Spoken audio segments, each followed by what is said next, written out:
Another night of preseason football means another reason to talk Cincinnati Bengals football. Joe Burrow's got to get out of Cincinnati.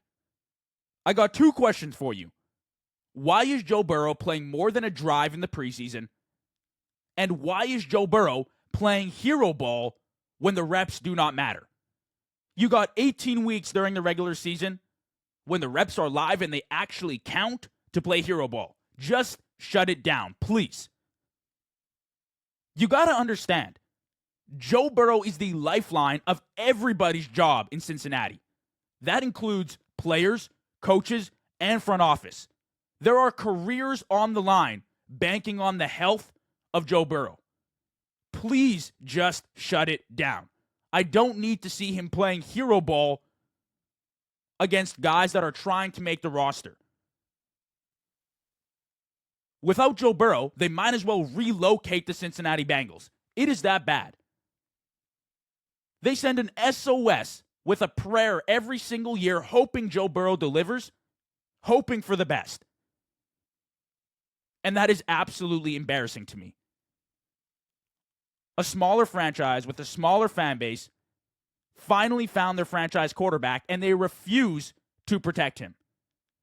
I know it's the preseason, but I'm watching the offensive line. I'm watching the defense, and oh my goodness. I'm just imagining how terrible the O-line will be all year long, giving free looks at Joe Burrow every single Sunday. It's like they want him to be injured. It's like they're sacrificing him to the defense. I just don't get it. He's taking the Matthew Stafford approach. Plays his entire career with a terrible franchise, only to win a Super Bowl the second he gets traded to a much better team, with much better coaching, with much better talent around him. I get it. He got Chase and Higgins. Whatever. So what? That is 3 of 22 starters. That cannot win you anything in the playoffs, and that certainly cannot win you a Super Bowl.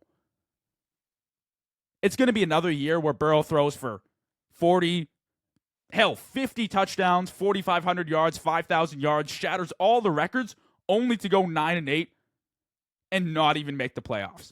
And don't even get me started about Trey Hendrickson, because this ticks me off.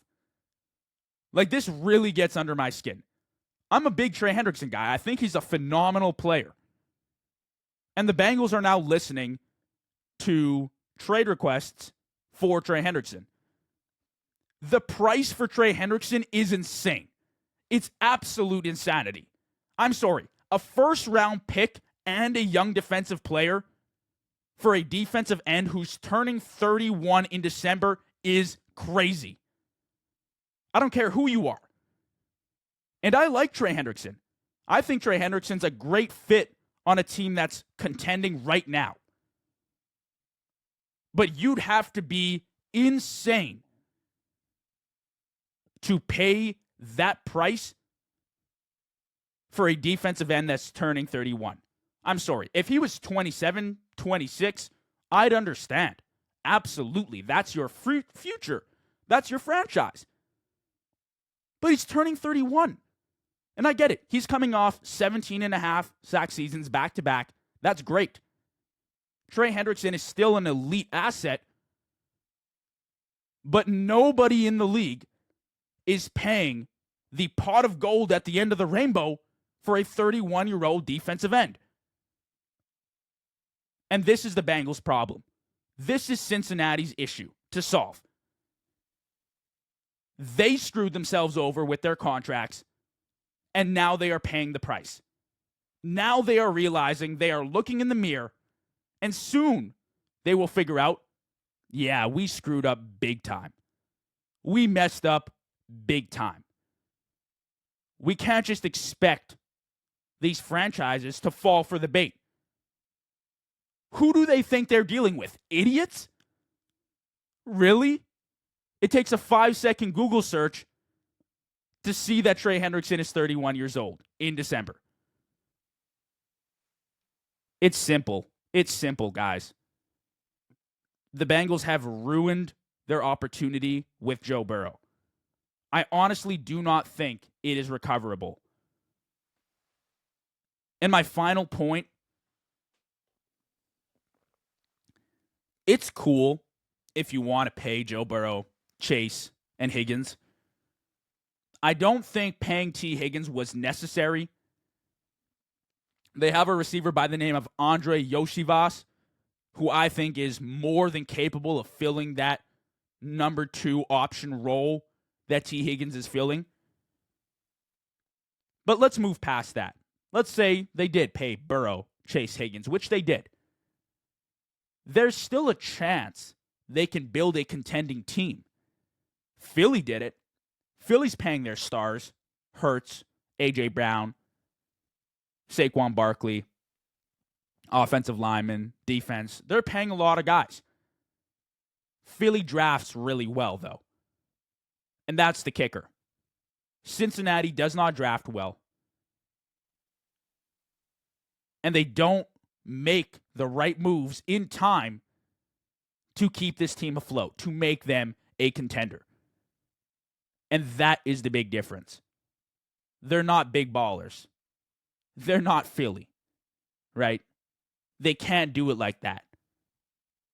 And as much as I appreciate them catering to the needs of Joe Burrow and the wants of Joe Burrow with bringing back Chase and Higgins, I don't think it was all that smart.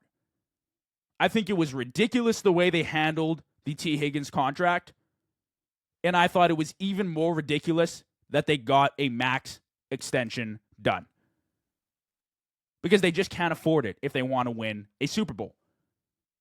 They have receivers who are on the way up. We even saw tonight in the preseason guys going out making plays. If you have Jamar Chase, there was no point in bringing back T. Higgins. They should have invested that money into the future of the O-line and the defense, but instead, they made another wrong decision.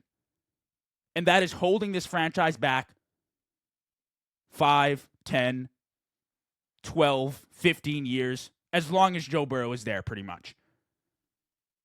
I don't think they'll ever return to a Super Bowl. That was Joe Burrow's one shot, and it was done. Pretty sad.